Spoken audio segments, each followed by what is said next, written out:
Oke, assalamualaikum warahmatullahi wabarakatuh. Oke guys, kembali lagi bersama kami di Nyoba Belajar.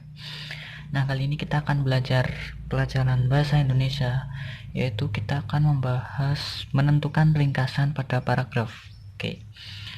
Nah, jadi apa sih ringkasan itu? Jadi pada dasarnya, meringkas atau ringkasan ialah mengambil inti bacaan dan mengembangkan lagi inti tersebut dengan lebih ringkas tanpa mengubah makna awal. Jadi intinya ringkasan itu adalah sebuah inti bacaan gitu. Kan kalau bacaan itu panjang, nah itu kita bisa meringkasnya dengan mengambil inti dan mengembangkan lagi ke kalimat atau kata yang kita buat sendiri gitu tanpa mengubah makna suatu bacaan tadi gitu. Oke. Yang pertama, kita belajar teknik meringkas ya. Yang pertama, sama dengan menentukan ide pokok. Nah, tadi kan udah dijelaskan kalau ringkasan itu inti dari sebuah bacaan. Nah, kalau inti kan berarti ide pokok atau gagasan pokok itu merupakan inti. Jadi kita harus menentukan ide pokok, dan setelah ketemu ide pokoknya, kita kembangkan lagi ke kalimat kita sendiri dengan bahasa kita sendiri. Dan tentunya tanpa mengubah makna bacaan yang tadi. Yang kedua, dibaca keseluruhan dan diambil intinya lalu dikembangkan lagi ke kalimat tersebut. Jadi kita baca keseluruhan, kalau nggak nemu kan dulu ada 3 ide pokok itu. Cara menentukan kalimat utama itu dulu pernah kita bahas.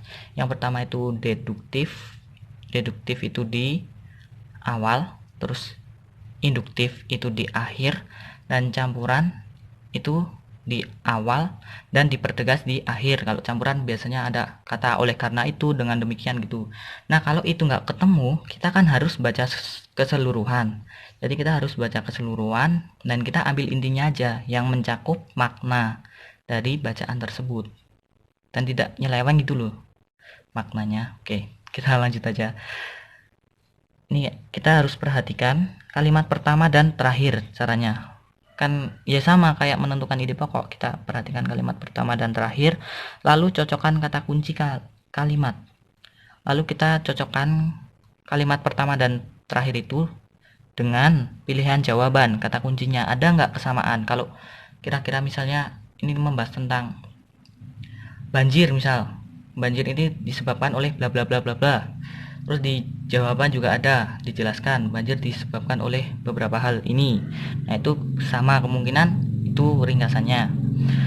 Apakah ada kesamaan kata atau makna? Nah, ini maknanya ada kesamaan nggak? Kalau ada kesamaan berarti itu jawabannya gitu.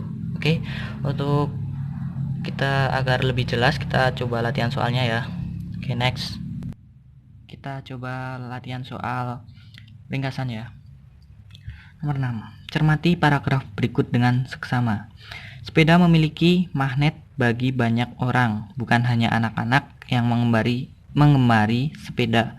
Para remaja dan orang dewasa usia produktif pun juga. Bahkan kini sepeda sudah menjadi bagian dari gaya hidup masyarakat perkotaan. Nah, tadi kan sudah dijelaskan. Cara meringkas, yang pertama kita ambil ide pokoknya, kita tentukan dulu. Kira-kira yang mana? Apakah yang kalimat pertama atau yang terakhir?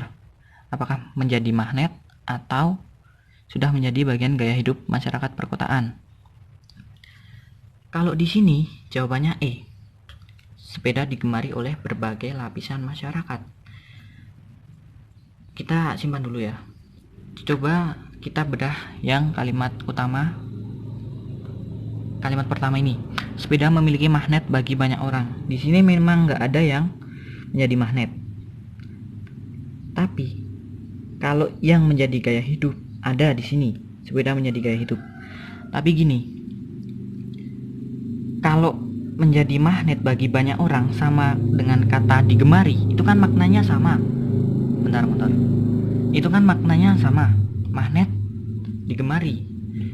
Kan daya tarik itu kan sama. Kalau yang ini saya rasa kurang pas untuk menjadi ide pokok. Soalnya gini, bahkan. Nah, kata bahkan ini kan sudah kayak menjelaskan yang lain gitu, bukan utama. Bukan kalimat utamanya. Kalau ini kan ya memiliki magnet bagi banyak orang. Nah, bagi banyak orang itu siapa aja? Ini kan sudah terus ada diikuti kalimat penjelas. anak-anak, orang dewasa, remaja gitu. Berarti yang jawabannya yang menjadi magnet. Oke, ide pokoknya menjadi magnet ya. Terus kita cocokkan ke sini. Ada nggak? Sepeda dapat dijumpai? Nggak ada kan? Bukan. Jadi gaya hidup. Tadi bukan ide pokok. Sepeda sebagai alat transportasi modern di sini malah nggak ada. Bermanfaat bagi kesehatan.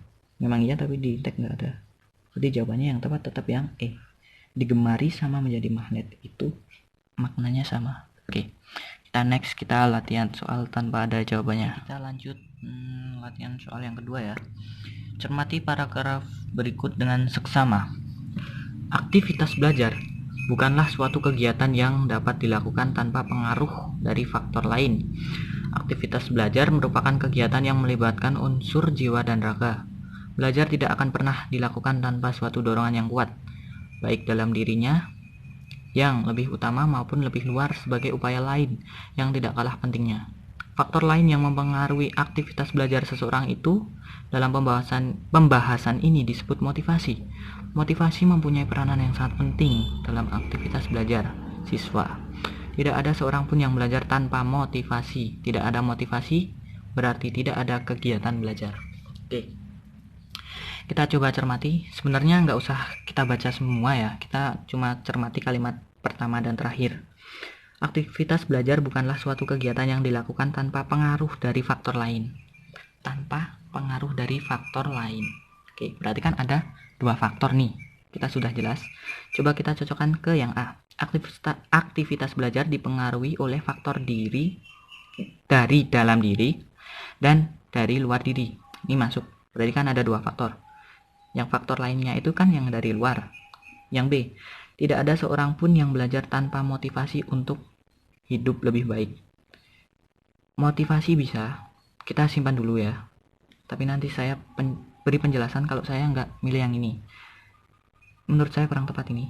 Aktivitas belajar merupakan kegiatan yang melibatkan unsur jiwa dan raga. Ini kalimat penjelas, jelas salah. Aktivitas belajar seseorang dapat sangat dipengaruhi oleh semangat untuk maju. Ini tadi kalimat penjelas di tengah-tengah. Motivasi memiliki peranan penting dalam aktivitas belajar siswa. Ini kita masukkan dulu. Kita eliminasi 3 jawaban ini, mana yang benar. Kalau kenapa kok saya nggak milih motivasi? Karena di sini ada kata gini. Faktor lain yang yang mempengaruhi aktivitas belajar disebut motivasi. Berarti kan ini faktor lain. Yang faktor dalam diri kan nggak dijelaskan sini. Berarti kan bukan suatu inti gitu. Berarti kalau menurut saya yang paling tepat itu yang jawaban A. Karena di sini nanti sudah dijelaskan oleh kalimat penjelas. Nih, aktivitas belajar bukanlah suatu kegiatan yang dilakukan tanpa pengaruh dari faktor lain. Melibatkan unsur jiwa dan raga. Belajar tidak akan pernah dilakukan tanpa suatu dorongan kuat, baik dalam dirinya. Nah, kan dua faktor. Tadi kan dijelaskan. Dalam diri itu maksudnya ini dorongan kuat dalam dirinya. Kalau faktor lain ya motivasi. Berarti kalau motivasi itu dijadikan ide pokok dan akan dikembangkan menjadi suatu ringkasan, kalau menurut saya kurang tepat. Karena itu merupakan pendukung atau kalimat penjelas dari kalimat yang pertama tadi sebagai kalimat utamanya yang ini. Oke, jadi jelas ya kalau jawabannya yang A. Aktivitas belajar dipengaruhi oleh faktor dari dalam diri dan dari luar diri. Oke, ini saja latihan soal dari kami. Bila ada kesalahan, kekeliruan, atau kalian ingin diskusi dengan kami, mohon tanyakan di kolom komentar. Bila masih ada banyak kekurangan, mohon dimaafkan sebesar-besarnya.